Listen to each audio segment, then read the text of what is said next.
Hi, I'm Beth Mahmoud Howell, board member of the Seattle Arab Festival, and on behalf of the board would want to welcome you to Seattle's virtual Arab Festival.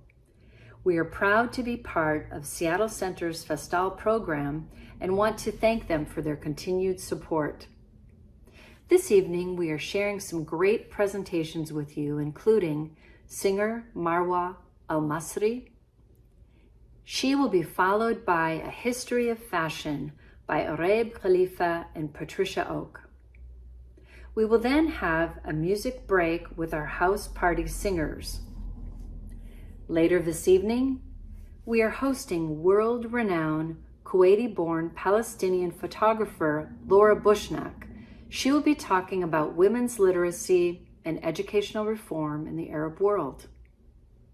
We will end today's presentations with Cake and Paint with Sonia Zahar and a presentation about essential oils and aromatherapy by our Seattle Arab Festival co-director and founder of the business M. Mila, Amani Abu Ammo.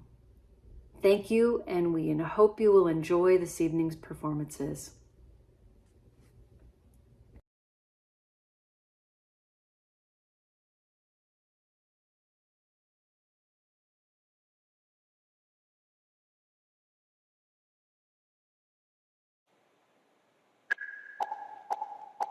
غنيلي شوي شوي غنيلي وخد عيني غنيلي شوي شوي غنيلي وخد عيني غنيلي شوي شوي غنيلي وخد عيني غنيلي شوي شوي غنيلي وخد عيني يخليني أقول اللحن تتمايل لها السمعين وترفرف لها الأغصان النرجس مع الياسمين وتسافر لها الرمان طويلي بعدي طريق شوي شوي شوي شوي غني غني وخد عيني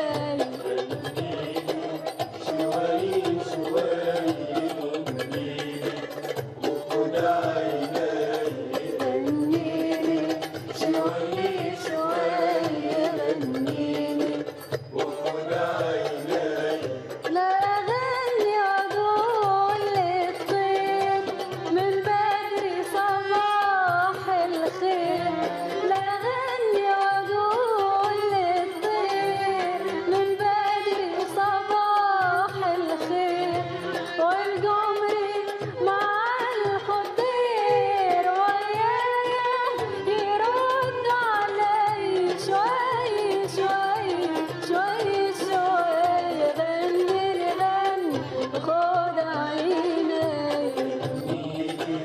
شوي شوي غنيلي وخد عيني غنيلي شوي شوي غنيلي وخد عيني أحلف لك برب البيت يا مصدق برب البيت أحلف لك برب البيت يا مصدق برب البيت لا سحرته إذا غنيت لا سحرته إذا غنيت وأردس بنات الحي شوي شوي شوي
حبيبي أنا قابلت كتير فرشولي عشان الأرض حبيبي وشفت كتير وما شفتش زي حبيبي أنا مانيش رايدة مانيش رايدة مانيش رايدة إلا هو مانيش رايدة وما فيش فايدة ما فيش فايدة ما فيش فايدة إلا هو ما فيش فايدة ومانيش رايدة مانيش رايدة مانيش رايدة إلا هو مانيش رايدة وما فيش فايدة ما فيش فايدة ما فيش فايدة إلا هو ما فيش فايدة في البعد عشقة في القرب عشقة في البعد عشقة في القرب عشقة زي العسل على قلبي هوا زي العسل على قلبي هوا زي العسل على قلبي هوا زي العسل على قلبي هوا وزي العسل على قلبي هوا زي العسل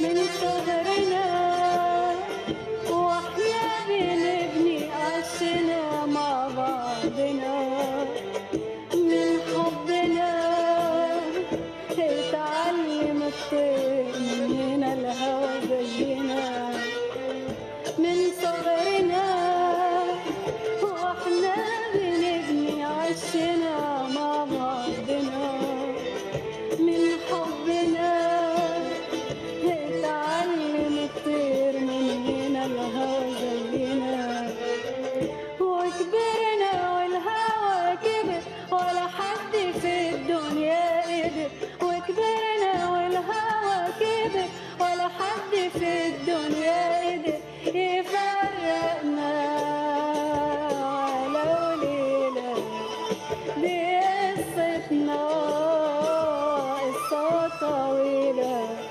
يفرقنا على وليلة دي قصتنا قصة طويلة في البعد عشقة في القرب عشقة في البعد عشقة في القرب عشقة زي العسل على قلبي هوا زي العسل على قلبي هوا زي العسل على قلبي هوا زي العسل على قلبي هوا وزي العسل على قلبي هوا زي العسل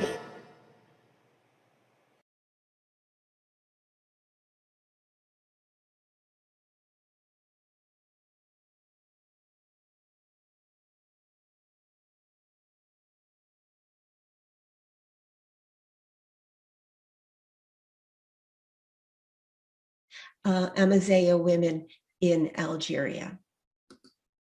And Tunisia. So here you see the man has the wool burnous that he's wrapped outside, and you see a couple of the different ways that the women in Tunisia have wrapped their milia. It's held together, you'll notice, at the shoulders there with a piece of jewelry called the fibula, which is like a very fancy safety pin to hold the milia there at the shoulders. And the dancer at the top, you will see that she's wearing a woolen belt that helps hold the milia together at her hips. And also I want to notice, you can recognize Tunisian jewelry very much because it's a lot of little rings that make up the chain. So there's flat rings that's very distinctive of that style. And in the woman here on your lower right-hand corner, you'll see large earrings. And this also helps hold her headscarf onto her hair. So the jewelry is not only embellishing their wear, it's also adding functionality to their wear. In Libya, again, a very different way of wrapping that melia when the women go out in public. Here you see that they're also using some of the melia as their headscarf. And throughout a lot of the Middle East, you'll see the galabaya, the white galabaya that the men wear, and vests of different styles, which is very popular not only in the Middle East, but also in a lot of the Mediterranean area. And now too, jewelry has changed more so from what used to be just silver to a lot more gold jewelry has come into play. Egypt. So in Egypt here, the variety of clothing is going to change very much from oasis to oasis. So in the upper left here, we have a woman who's from the northern Sinai area of Egypt. And below her, the white is from the oasis of Siwa, which actually has some Libyan influence in some of their clothing and design. So depending on whether you're dressed for in the Delta or dressed in the oases, clothing is going to vary a lot. And it's even going to vary when we move down south into Aswan, into the area of Nubia. Here, the outer dress that a woman wears is called a jarjar, and it's the black lace that you see covering the orange dresses here. The men, they wear the white galabaya and often a vest, and often the vests have a lot of bright colors that are appliqued into it. And sometimes even along, you will see a shorter galabaya so that the trousers show. But then again, this depends on the man, whether he wears the shorter galabaya or the long white galabaya and the vest on top of that. Further south from Nubia, you have Sudan. And here, because again of trade, you'll see what the women are wearing is a sari type influence. So from India, the sari has come here. It's very different. You see the fabric, bright colors and how it's wrapped much differently than it is wrapped in India. The bride up on top with her groom, she has it embroidered. So not just the print in the fabric, but embroidered also happens with the sari. The men, again, have the white galabaya, wearing vests over that, and the pantaloons or sirwa underneath. And here you'll see also a couple of different styles of the cap, sometimes wrapped with a turban, and also a scarf just gently wrapped around the neck is also a way of embellishing what it is that the men are wearing. From here, we're going to let Arad take you to the Levant. Welcome to the Levant, Al-Hilal Al-Khasib.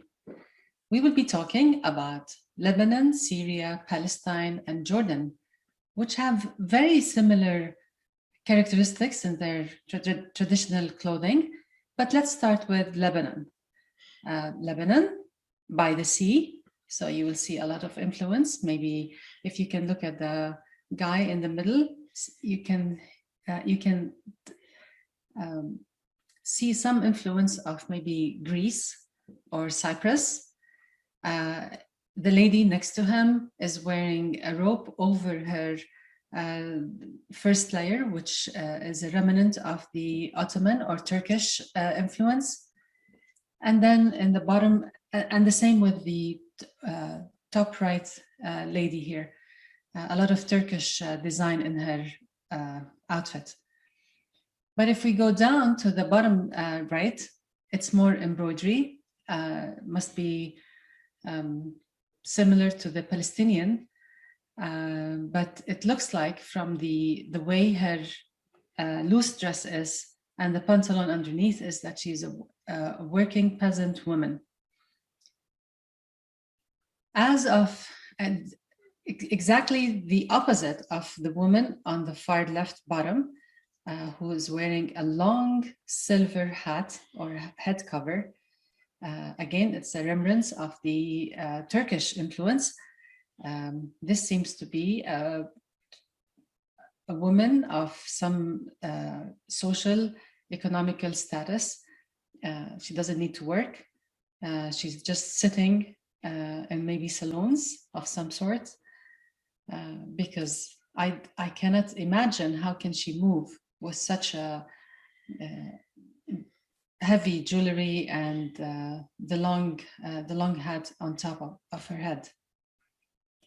As of the woman on the top left, seems to be more of a Bedouin. It could be coming from Syria to Lebanon, so it could be from the eastern side of Lebanon. You can see it's less embroidery, very flowy dress. It means that she needs definitely to walk a lot and work a lot. Okay, and now we go to Syria, Palestine. We talked about the embroidery of Palestine with the cross stitch and the units, and the woman on the right is wearing a shawl that represents so many of the units. Of course, the red and the white is distinctive to a certain area, which is Ramallah. She's also wearing her bank account or her dowry on her head. The dress, since it's a white dress, it means that it is for special occasions. And the working dress would be more black and less embroidered. The woman in the left is from Beit Lahem. And again, this is the piping or the cotton threading on top of, so it's not a cross stitch. And this is the Ottoman influence on the Palestinian dress.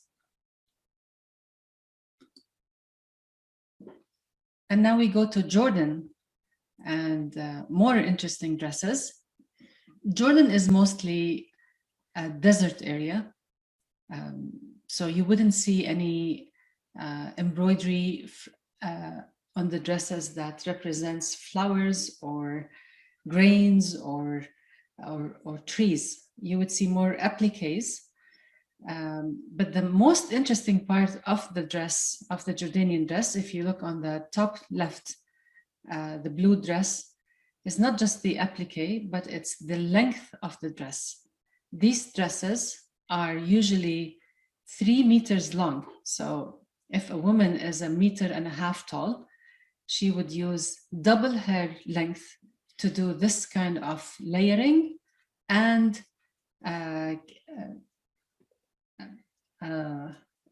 covering her body contour as much as possible.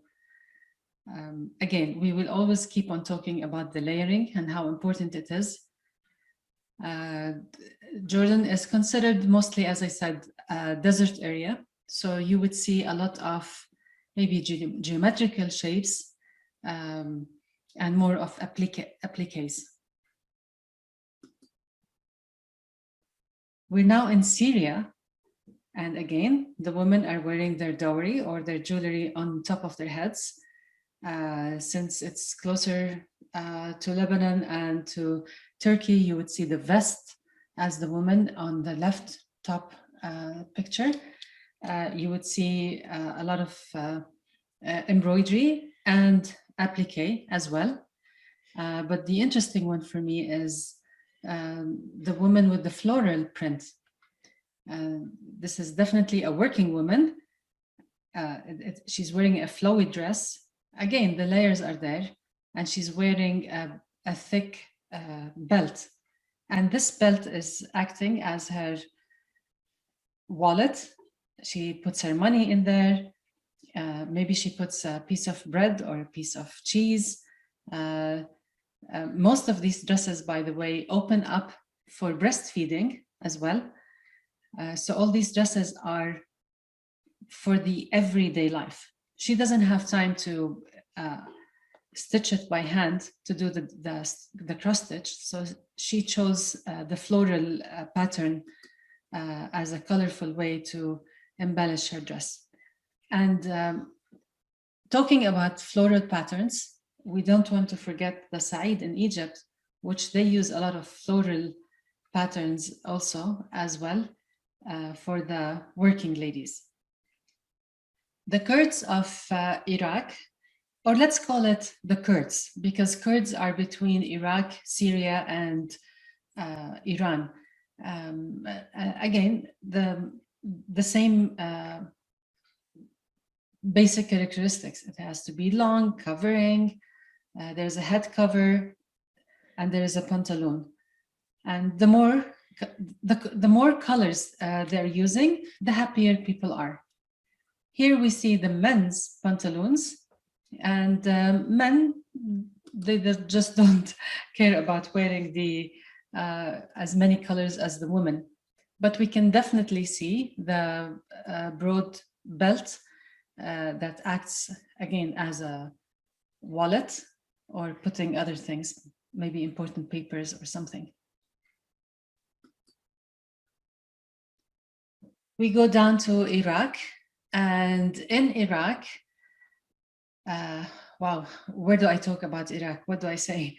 It has a variety of traditional clothing between the mountains and the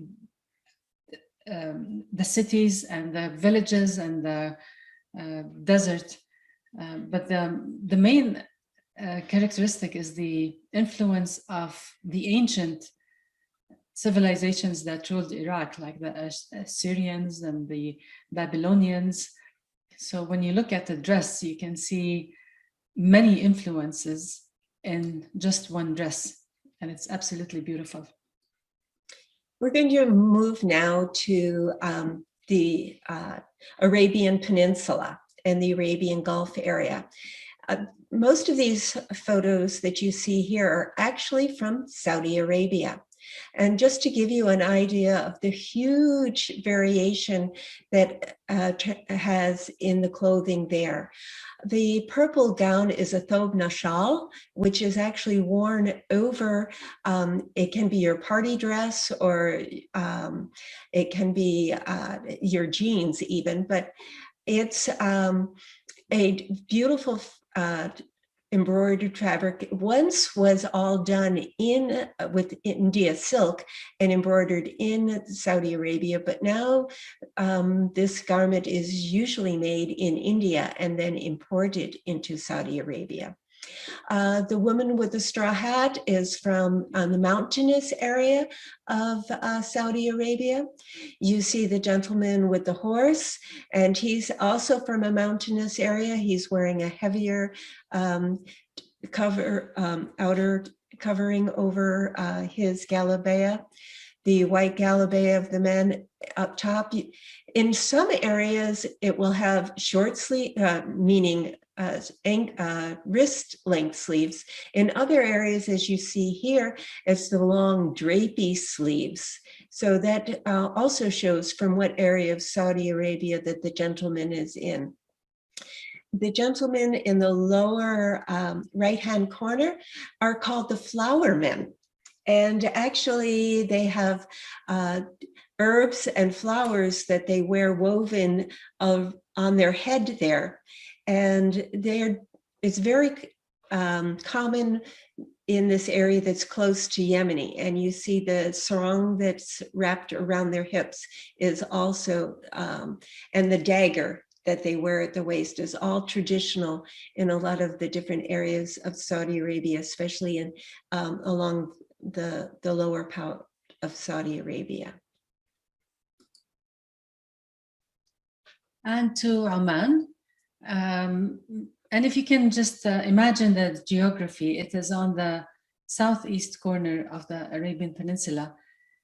So the trade routes with India is very vibrant and active.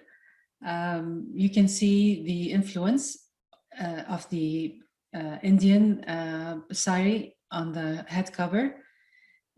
But something fun to look at is the dagger that the man is carrying on his waist.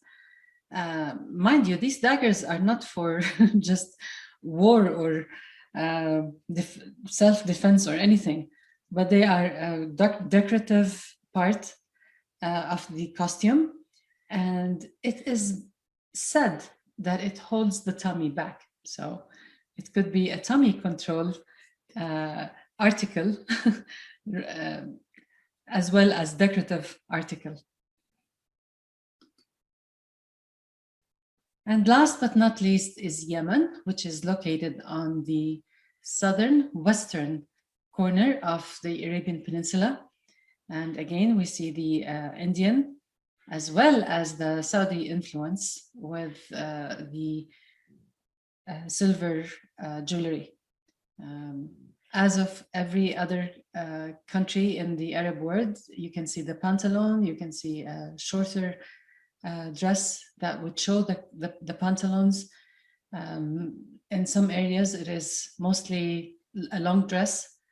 What I like about Yemeni dress is that the semi-precious stones are sewn into the dress itself. I have one that is made out of velvet that a dear friend gave to me, and it has silver coins, amber, plus the stitching, plus appliques, all on velvet. So it's a beautiful, beautiful dress, just like the beautiful people of Yemen. Well, I want to thank you for joining us today with this presentation of just a small sampling of Arab traditional wear. There's countries that we didn't cover. There's areas even within the countries that we didn't cover. It would have taken hours and hours, and we probably still wouldn't have touched it all. So I hope you can see the huge diversity and the beautiful fabrics and clothing and styles that are out there in the Arab world. And I want to thank Araib for helping me learn more about this and sharing her knowledge. شكرا باتريشا وشكرا لكم لمتابعتنا ونأمل أن نكون قد أفدناكم في بعض المعلومات عن الأزياء التراثية العربية. شكرا لكم ونأمل لقائكم في لقاء آخر.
Hi, thank you for having me. This is such a great honor.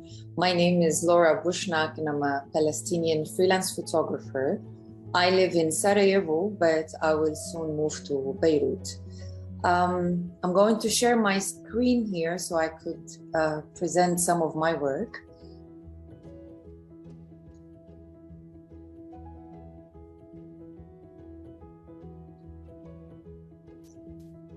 So as I mentioned, I'm a freelance photographer and I like to divide my work into two categories, editorial assignments and personal projects.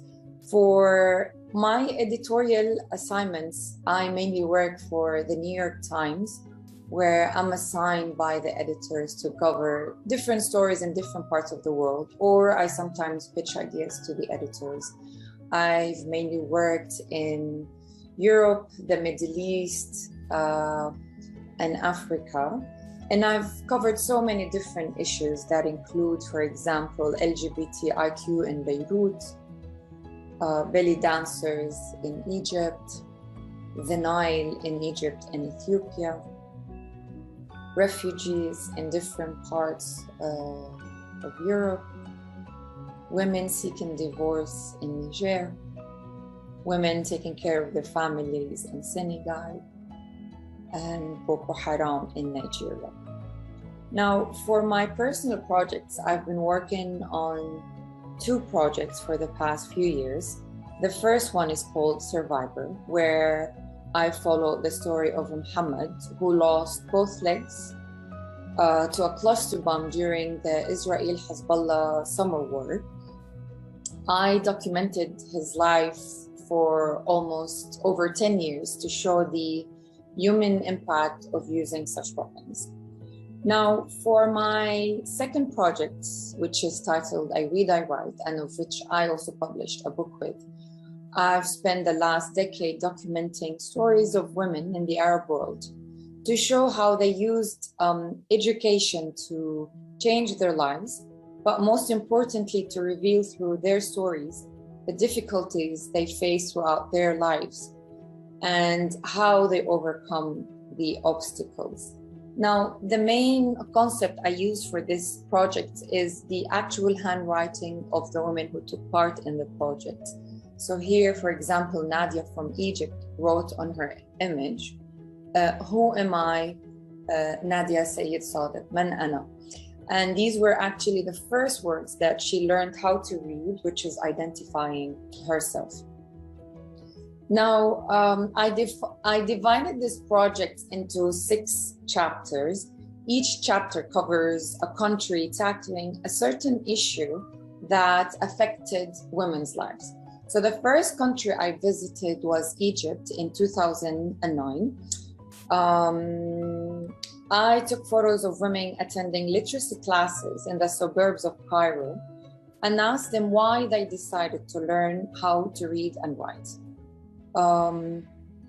For example, here, Ijlal, she wrote on her image that she decided to learn how to read and write because her son brought her a letter from school and she couldn't read it, so she felt embarrassed, and this is why she decided to attend the literacy classes. The second country I visited was Jordan in 2012. I took photos of girls attending a program for dropout students. Now, the program provides them with the chance of either continuing their high school diploma or move to a technical school. Most students choose the latter, and it's mainly because their parents cannot afford sending them back to school. So, for example, here, Wafa, she wrote on her image, her mom works at the airport. She ends up taking care of her younger siblings, where she has to clean the house, cook for them, and her dream is to become an architect. The third country I covered was Yemen in 2012. Now, Yemen is the poorest country in the region, and I visited the country a few months after they've ousted their late president. The thing is, with Yemen, only 27% of girls make it to secondary school, and it has quite a high percentage of illiteracy. So imagine the high school attendance and university, women going to university. So I took photos of women who were the first members in their family to go to university. Like Aisha here, she decided to get education in order not to count on men with everything and to feel her independence. The fourth country I covered was Tunisia in 2013. And I followed 4 young women, university students, who are politically active and members in the Students' Union. At that age, you are young, full of energy, hopes, and dreams. They believe that they can literally change the world. And it's so refreshing to see such energy with such young women from the region. And my visit came right after the so-called Jasmine revolutions. So, for example, this is Asma, where she sprayed her wall with graffiti that reads, "The people want to overthrow the regime." Now, the 5th country I've covered was Saudi Arabia in 2016. Of course, Saudi Arabia is an influential country across the region. Now, contrary to the belief, Saudi Arabia and the Gulf countries in general don't have an issue with female illiteracy. When I was trying to figure out the angle that I wanted to focus on in Saudi Arabia, a friend of mine brought my attention to the issue of high female unemployment. Now, highly educated women who go abroad to study come back and have difficulties finding jobs. I was curious to find women to learn how they solve this issue. Like, for example, Ahad, who is a filmmaker. And here, Basma, she has her own company, educational company, where she creates curriculums for schools. And here is Rosanna, who is a career coach. And she wrote on her image, "My life is my work and my work is my life."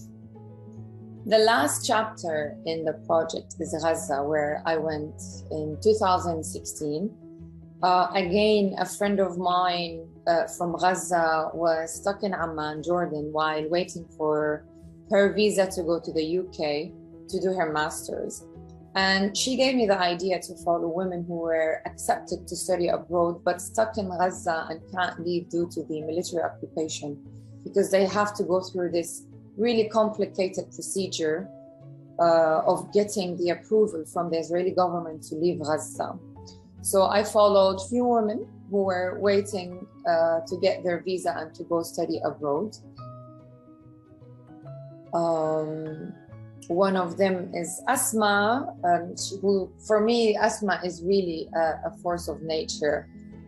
It took her over a year to leave Gaza, and now she's finally there studying and running 2 jobs to support her family.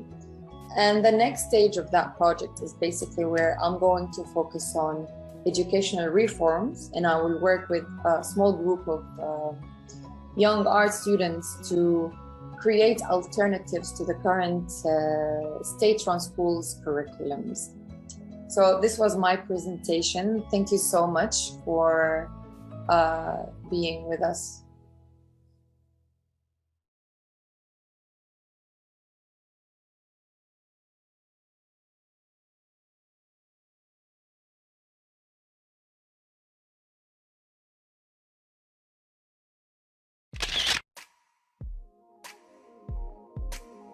أنا سونيا زاهر، بكلمكم من جورجيا.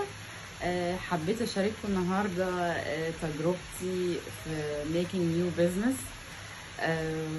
أنا مصرية كندية، عايشة في جورجيا بقالي فترة، maybe 4 years now.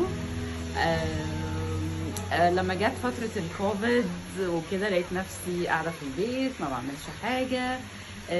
أنا أصلا مهندسة مدني، طول عمري بشتغل، بس مع الأطفال بقى عندي 3 بنانيت حلوين كده صغيرين. فقعدت في البيت طبعا زي أي أم. لقيت نفسي remembered بقى my talents والحاجات اللي كنت بحبها وأنا صغيرة. وجي الكوفيد زي ما قلت لكم، قعدت في البيت فافتكرت بقى كل الحاجات اللي بحبها. I decided to make my own business يعني. أنا بحب الرسم جدا وبحب working with my hands، يعني بحب الكاستم ميد كيكس، بحب الديكوريشنز. فدول المين 2 things اللي أنا فكرت أعملهم. بدأت بالكاستم كيكس وبالبينتينجز. فكرت أول حاجة أعمل لماي friends. I started to do some cakes to my friends. It worked out، كانت حلوة. بس لقيت اوكي why not to make more يعني with spread. فلقيت ان انا ممكن اعمل my Etsy shop. دي الصراحة it took me a lot of time، بس لا كانت ظريفة. يعني انا عايزة اشجع اي واحدة او اي حتى واحد لو حابين to start don't give up. هي it takes time بس لا يعني you can do it. كل حاجة بتبقى في الأول صعبة. Maybe you've been not gonna gain a lot as you thought، بس sometimes you're gonna find okay I got my first sale. لا ده الناس فعلا بتعجب بشغلي، الناس فعلا بتحب حاجاتي.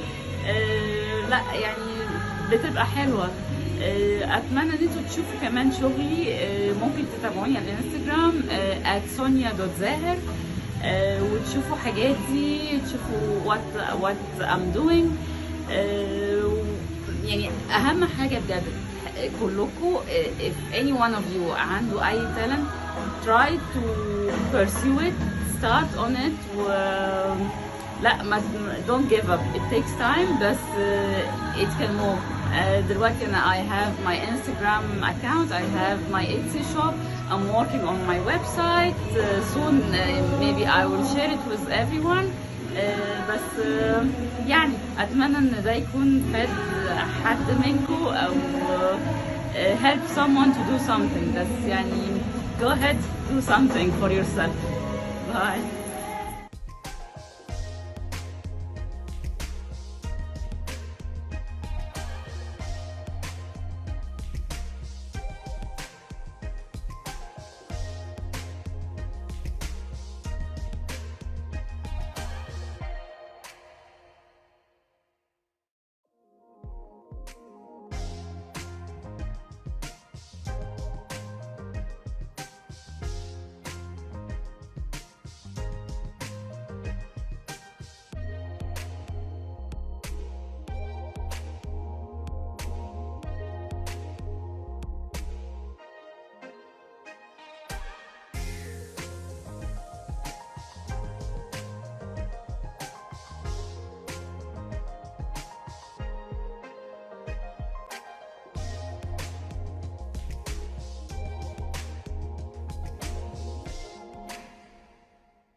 Hello everyone, it's me again, Amani Abu Ammo, but today I'm talking as Mila and the Essential Oil Holistic Medicine Consultant. Today I'm not talking about essential oils as essential oils, I'm just talking about it more like in relation with Arabs. How? There is a big relation. Let me first go back to 20 years ago when I was in a college and I had this presentation. It was very selective for everyone to select their subject, and I chose ancient Egyptians. It has always been my passion to talk about pharaohs, let's say. Now the thing is, I chose a very specific subject about the pharaohs, and it was the mummification process, how they used to mummify the bodies and the whole process, their belief in the afterlife, getting all those valuable stuff with the dead body in that tomb, end up keeping their precious stuff, having the spell here and then the arms on the spell to keep the body safe during that journey to the afterlife. But there's a very, very important part here, the body itself. It has always been very interesting for me that how could they keep the body in that state? It's so clear, like thousands of years? How? And that's the key. Back then I knew that they would just bring out those organisms like the liver, the kidneys, the heart, stuff like that, and just put them in a jar, like every part in its own jar, fill it up with other balsamic vinegar and other stuff, and just put these jars with the body, and just to go with the body to the afterlife. And then once the body is there, they're expecting it to take all those body parts, put them back, put their jewelry, and then go back to the afterlife thing. But 20 years ago, there's no information about what that substance was that they would use. Today, I'm telling you they were using essential oils. And that's the key here. 4,500 years ago, pharaohs were the first people to use essential oils that come from plants. That's a big thing. Before I go into that, essential oils, the word essential here does not mean essential or crucial, important, stuff like that. Some people will literally translate it into Arabic, which is asasiya, and it's not true. Essential oil here means the essence of the plant. And how? It's actually not oil. It's not a fatty oil. It's actually kind of water type of thing. And the way of distillation is completely different than making any other oil. And we're going to talk about it shortly.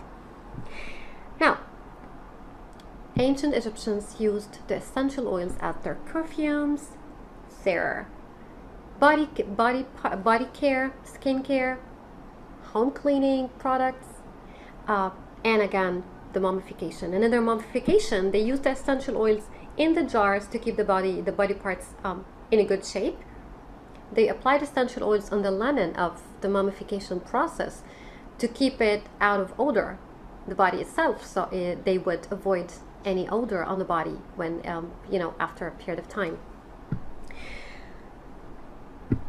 The queen, Nefertiti, used to use some essential oils for her beauty, and she has always been known for her beauty back then, and her reputation about that. So she was a big user of essential oil, and mainly geranium essential oil. It's a rose. In the mummification process, they use cedarwood essential oil, and it also has those properties of that they fight mold, and they're really, really strong against even any type of fungus and stuff. Now, after talking about the ancient Egyptians and their huge thing, because if I start talking about the ancient Egyptians, I wouldn't stop. I just enjoy this part of, their talk. Now, let's go to Ibn Sina. I'm sure that we all know about Ibn Sina, but who knew that Ibn Sina is the first person that came up with this very clear process of distillation of the essential oils? I mean, for me, when I started learning and getting those certificates online for the essential oils, I was very amazed about the knowledge and about those information coming in the background of how they make this essential oils. And it's a big, big, big process. And it's really interesting. But then when I knew it was Ibn Sina, I was like, oh my God, that's a big thing. So we have pretty much a lot of stuff to talk about. Like, we always have something. We have always been leaders. Ancient Egyptians have always been leaders in tons of stuff. And I'm so amazed to talk about this. Now go back to the essential oils. Why do they do? And why are they so expensive? The essential oils are not made like other oils. Some, those stores that sell the oils, like in Arabic we say attar, or we say the booz. These stores make it in a different way. So what they do usually is they would just put this big jar of oil, whatsoever the oil is, and they just put inside of that plant or whatsoever they want to bring the flavor and the smell, and then they just keep it inside that oil for some time, and then they just bring it out, squeeze, get the oil out of it, and it will have the aroma. That's not the way. Or that's not the essential oil, so just make it clear. Essential oil, again, is the essence of the plant, and the way we make it is actually by having this very, very big jar, let's say, container, and we just put the tons of plant inside it, and then we have this small container of water, and start evaporates. So the vapor of the water go to the plant, and then the plant starts getting the oil of it out of it through those pipes, and then go all the way to the other side, come up as essential oil.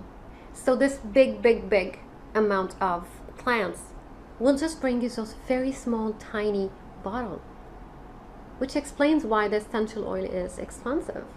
So if I buy this big olive oil bottle, it's for like $12. I get this very small one for like the same price sometimes. That's it. What does it do? And why am I talking about essential oils now? Essential oils are considered as one of the holistic medicine. And by the word holistic, I mean whole body.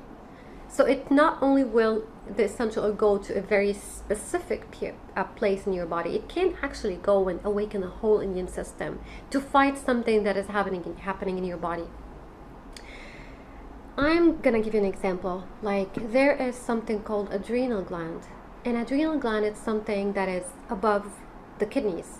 What it does is it produces hormones that have to do with our blood pressure, our blood sugar, the cortisol hormone, which is responsible for fight or flight, which is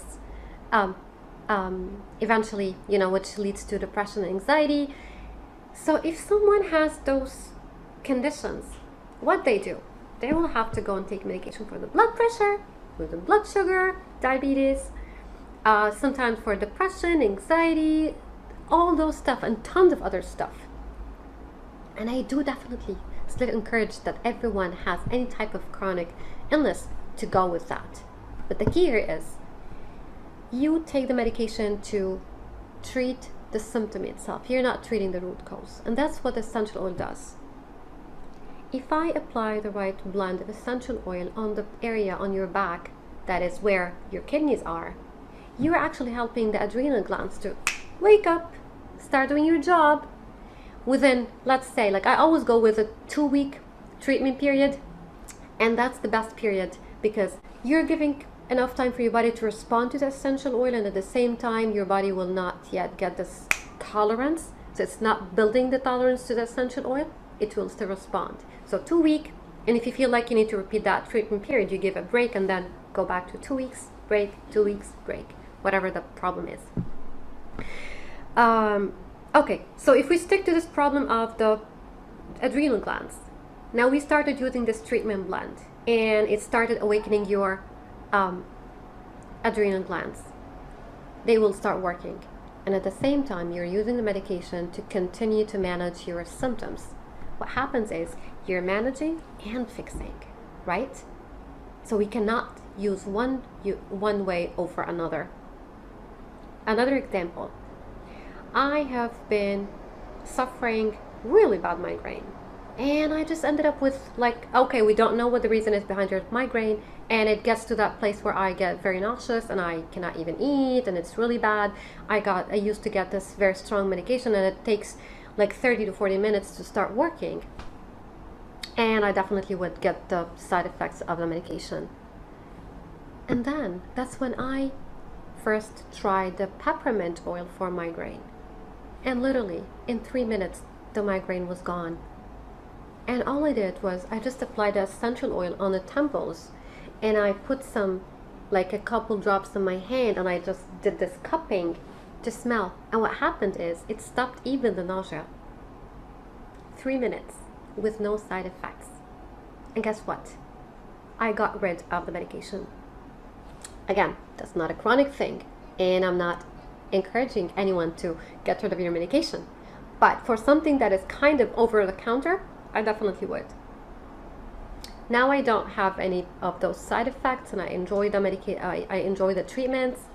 I'm good. I'm much healthier. This actually applied to even my skincare, my hair, my everything. I don't want to say that I ditched everything, all the chemicals from my body, but what I did is I actually stopped 90% of the chemicals that I've been using in my life, whether it's for cleaning, for my skincare, hair, taking care of my body, even my liver detox. Ever since I came to Seattle 6 years ago, I started having this type of allergic reaction, and I've been through tons of allergy tests and stuff. No one was able to know what was going on, and I just ended up taking this antihistamine for years with literally like probably 50% effect on my allergy. However, all the side effects were horrible, and still nothing was known. Like nothing was known of why I've been experiencing this. Okay, when I go out in the sun, where I go out to the street where there is plants, I would experience this very bad itchy, like I get my skin red, irritated, and it will just take me days before I become better. So of course for me, summer, I love summer of Seattle. However, it would be just a nightmare. I came across one of those medical articles about the liver and what happens, or the clear signs of the liver is not doing its work in detoxifying your blood. And guess what? That's what I've been experiencing. No one was able to tell why I was having this. I don't want to say that I came up with this diagnosis to myself, but I gave it a try. Like, what's gonna happen? If it's the liver and if it just needs a detox, let's do it. What I did is I made my blend, and I started applying the blend on the liver area, on my abdomen, for 2 weeks. I didn't even wait for 2 weeks. It took me 4 days for the whole symptoms to stop. I haven't even been taking my antihistamine for several months now, and I don't get it anyway. Now, another key here is if your liver is not working well, your body is not doing the right job to detox. You're getting all the toxins, your medication, the chemicals of your, cleaning products, everything. I mean, if I tell you now that your essential oils, when you apply them, they get absorbed in your skin within 2 minutes and they get through your bloodstream within 20 minutes. Can you believe what happens when you apply those chemicals on your body? Whether it's fragrances, perfumes, shampoo, facial cream, like any kind of product that you apply directly on your body, or the cleaning products that we always smell when we are cleaning, like Clorox and stuff like that. I've always been like really bad with this type of stuff. These are all going to your liver, and your liver continues to detox, and it just gets really exhausted. And so even if you start taking those supplements to help, like I'm getting the B12 and I'm not feeling any good, I always feel so tired, I'm so sleepy, your liver needs some support. Do the detox, and it's all about tea tree oil diluted in any carrier that you have, whether it's olive oil, whether it's coconut oil. Just do the tea tree oil, like 3 drops in your hand with a carrier, apply it on your liver, do it for 2 continuous weeks, and that's it. Do a journal. Write down what you have, what you've been experiencing. Even if you have those kind of maybe like around your face, if you have those pimples, maybe any type of skin irritation, just write down those symptoms and then start journaling every day with any change, and see the amazing effect of this on your body itself, on the whole thing, on everything in your body.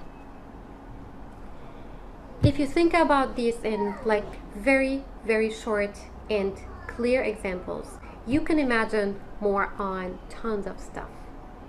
Essential oils have no limitation. They have maybe millions of stuff, millions of uses and effects. And let me tell you one more thing. Oregano essential oil, there is no study that tells that it can fight COVID specifically, but oregano has been tested medically on almost all the strains of bacterial infections and viral infections, and it was able to kill all. And how? Whether you apply the oregano, it's very strong, so we apply the oregano like this the 1% dilution ratio on your abdomen, and it always goes through the whole body and clears it out of anything.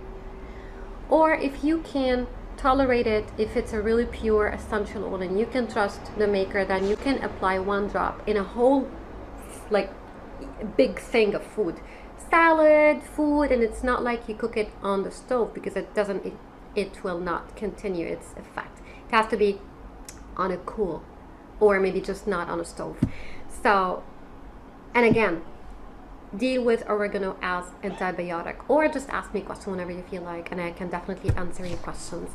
I have my website, and it has more information about how to use essential oils. You can always text me on my page, Emila, on my social media accounts. They're all, I'm gonna have them in my description. And think again of why our ancestors have always been so healthy and why we are being so weak and vulnerable now, and enjoy being healthy. Learn how to be green. Thank you, and enjoy being Arab.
بسجل لك. بدون مجهود يعني. اه الله